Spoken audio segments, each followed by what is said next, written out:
আজকে বানাবো floppy omelette. আর এটা রিকোয়েস্ট করেছে আমার হাসব্যান্ড।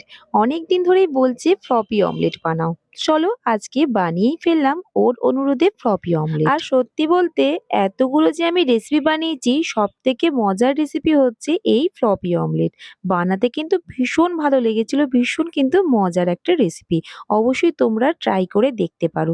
প্রথমে আমি দুখানা ডিমকে ফাটিয়ে নিয়ে তার থেকে কুসুমগুলোকে আলাদা করে নিয়েছি। তারপরে আর কি ওই ঝিঙ্কুনাকুর করে ভালো করে সাদা অংশটাকে ফেটিয়ে নিতে হবে। একেবারে ফেনার মতন তৈরি করে নিতে হবে। তবেই তো হবে এক্কেবারে স্পঞ্জের মতো। কুসুমগুলোকেও কিন্তু কিছুক্ষণ ভালো করে ফেটিয়ে নিয়েছিলাম। তারপরে একসঙ্গে সবকিছুকে আবারও ফেটিয়ে নিলাম। তাওয়ার মধ্যে সামান্য একটু তেল ব্রাশ করে নিয়ে গ্যাসের আঁচ এক্কেবারে লো করে দিলাম। আর দিয়ে দিলাম যে ফেটিয়ে রাখা ডিমটা, দিয়ে দিলাম উপর থেকে লবণ, লঙ্কার গুঁড়ো আর দিয়েছি গোলমরিচের গুঁড়ো। কিছুক্ষণ ঢেকে উল্টে দিলেই তৈরি হয়ে যাবে ফ্লপি অমলেট।